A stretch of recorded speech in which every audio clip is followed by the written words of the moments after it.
morning.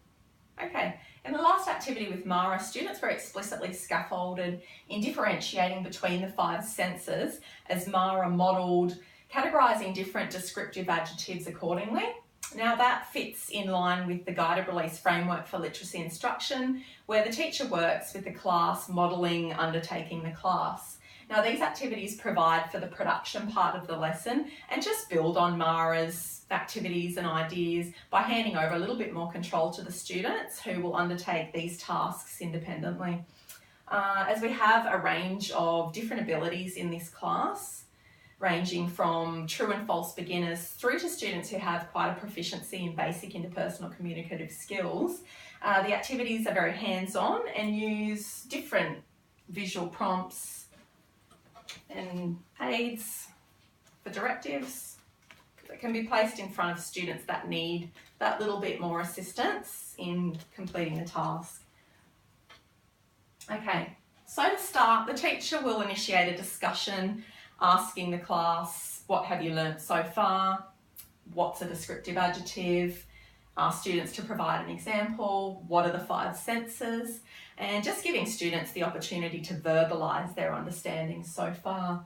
And moving on from there, the first activity, describing pictures. Each student will be given a pair of traffic lights and the teacher will go through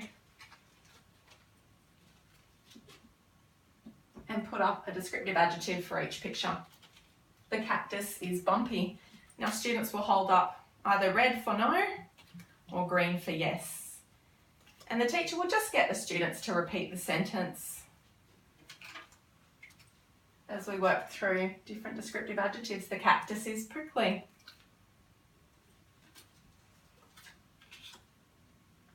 The cactus is soft.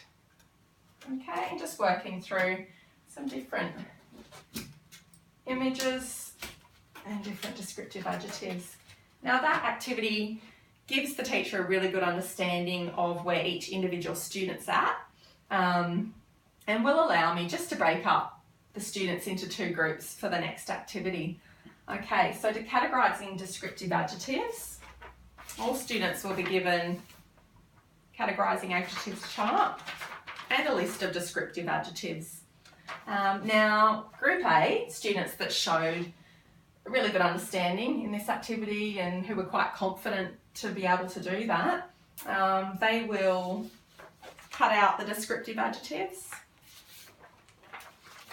and sort them, having a discussion with their group members according to the different sentences. Now, once they've done that, as an extension activity, they can then practice verbalising simple sentence construction. For example, the lemon is sour, the lemon is bitter, the nuts are crunchy. And students who are confident in doing that can look around the room and find different objects to describe and even come up with their own descriptive adjectives.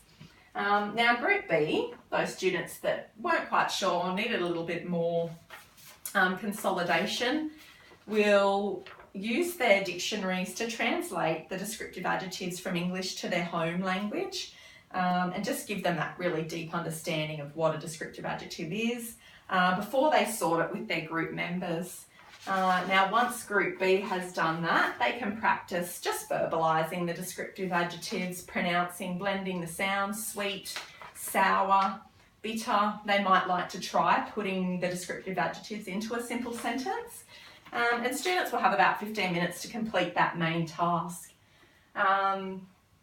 Then the class will be regrouped and bringing their descriptive adjective chart to the carpet, where the teacher will just initiate a discussion and students can compare their charts, provide examples of simple sentence construction, pronouncing the different descriptive adjectives, and then as part of summative assessment, that chart just provides a really solid idea of each student's understanding, something that can be used in a portfolio for dynamic assessment throughout a unit or the course of the year. Okay, thank you.